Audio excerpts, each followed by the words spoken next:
Hi guys, it's Kara. Welcome to the show. We're going to do something really fun and tasty today.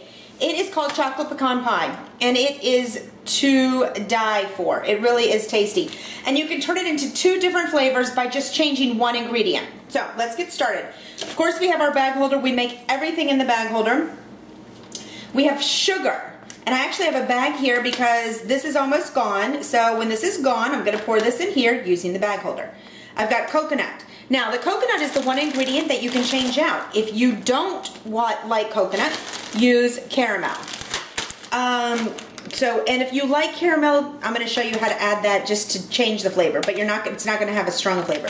We've got pecans. These are halved pecans that we're going to pound on a little bit so I can save money instead of buying them already chopped. We have 3 eggs. We have chocolate chips. Does not matter, it could be minis or regulars. I'm doing minis because I actually have them open for a little project that I was doing. And 1.5 cups butter. Now, what I need to do first is we're going to start to melt the butter. Oh, and we need a pie crust to create a pie. Now, let's start melting the butter. This is 1.5 cups. I'm going to pop these in here and then throw them in the microwave for about 30 seconds.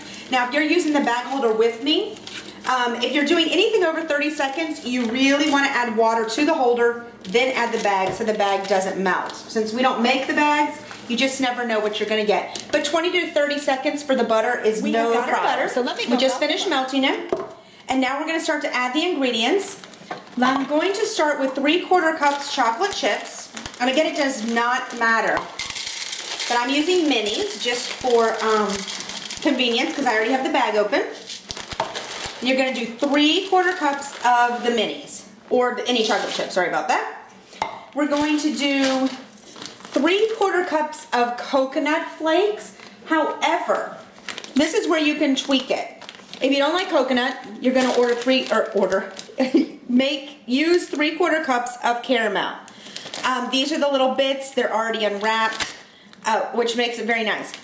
Now, I'm going to mix these, so I'm going to use about just under 1/2 cup of coconut to add here, because I'm not a big coconut, but I do like the flavor a little bit. So we're going to do about 1/2 cup of coconut, and this is shredded coconut, and then we're going to do about 1/4 cup of caramel. And we will put these in, and this melts really nicely. Okay, perfect. Now we've got the pecans that we need to do. And what I need to do is, because they're too big like this, halves are too big, but I don't want to pay to have them smaller because I'd save money when I have to do a little work myself. So I'm going to pound these and just get them so that they are more manageable and bite-sized. So we have beat the heck out of these. So, sorry, this is how you work in the kitchen. You use your teeth to rip open bags, and so we're going to use 3/4 cups of the chopped pecans. Now it's not finely chopped, it's just chopped. Let's do a little more. Perfect.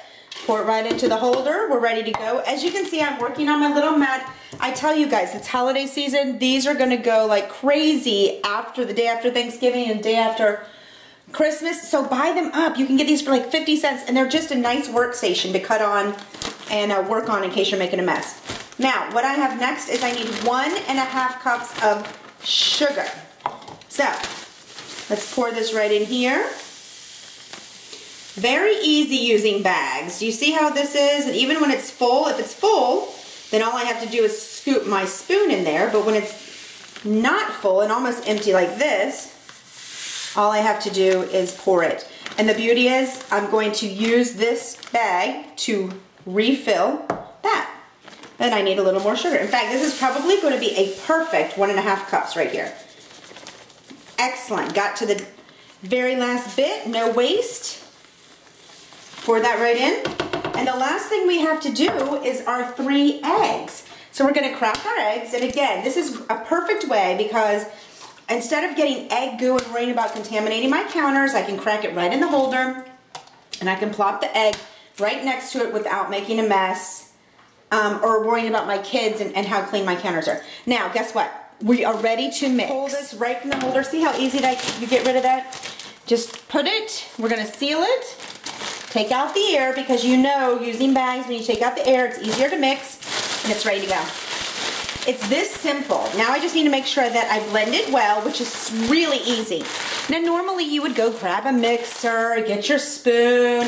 You don't need to do that. By the time you would go out, get all your supplies and equipment to make this, I'm gonna be done and it's gonna be popped in the oven. You guys, I'm telling you, this is the new way. No mess meals. Making these things in bags. You can wash and reuse these bags. In fact, this one, even though it has raw egg, I'm gonna wash and reuse this bag because I'm doing another video for ooey gooey, well, it's a butter cake, and it is ooey gooey, and it has cranberries in it, and you're gonna love it. So, that's done. How easy was that? We just talked away. Now all I have to do is get my deep dish pie shell. I'm going to pour this all in there. See how easy this comes right out? No mess, no scooping, no dirty counters. And all I have to do is if it starts to come up here, I get my bag, squeeze it together, and just work all the way down. Just like this.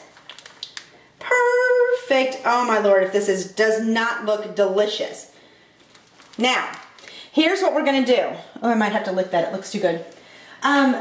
We're gonna pop this in the oven at 350 for about 35 to 40 minutes. Just like that. Do you see how yummy this looks? So 35 to 40 minutes and we'll see you soon. Now while my pie is baking, I am going to start to clean up my mess and transfer this. But I just want to show you how easy it is. You know, even when you open this sugar package, the sugar gets everywhere. Guess what? You'll never have that problem with bags. See how easy this is? And this is 5 pounds. I know you can see it. And it's going to fill it perfectly. I'm going to throw this thing that's an absolute mess maker, that paper bag it's stored in. Lift it up, seal it, take out the air, keep it fresh. I'm going to pop it in my cabinet. I know that you're thinking that's easy. And here I want to show you while we're waiting for the pie to bake. When I need to use it again, when it's full, it holds itself upright. Open it up, and I can spoon right in here and never ever getting sugar on the counters. We're back. I just took this out of the oven and I forgot to mention that I always bake it on a cookie sheet because it is a very full pie and the side of this crust kind of collapsed and some of it oozed out. Do you see that? So I always bake it on here. If I probably would have had a better pie crust, I bought these like 2 for 1. And that would not have happened in most cases. Now, let me show you. I just pulled this out. You see how it's still a little jiggly in the center? Don't stress. You just need to leave it until it cools completely, and then you can gobble it up. So we're going to give it about 30 to 45 minutes. I'm going to let it sit here. So if you're going to make it for a family, especially Thanksgiving feast, you want to plan ahead of time. Make it the day before, and it's perfectly ooey, gooey, super duper. It's going to be as fabulous as it is eating it warm like now. So let's see what happens in about 45 minutes and then we can cut it. The pie is done and I wish you could store it, and I wanted to show you this. This is what it looks like cooked. It is ooey, gooey, goozing.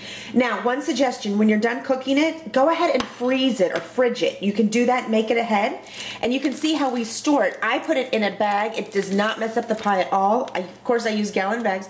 Store it just like this. You can give it as a gift. You can put a label on it and pass it to a friend. But do put it in the fridge so it doesn't get all goozy. It's a very soft centered pie when you add the caramel. Now, if you skip the caramel and just keep the 1/4 cup or add the 1/4 cup coconut, it is still a soft centered pie, but you won't need to fridge it to eat it faster. But we put it in the fridge overnight. It's ready to go and it's pretty firm and tasty. So we're gonna ship this off to our friend's work. And we hope you have a fabulous day. Enjoy the chocolate pecan pie. And see you real soon.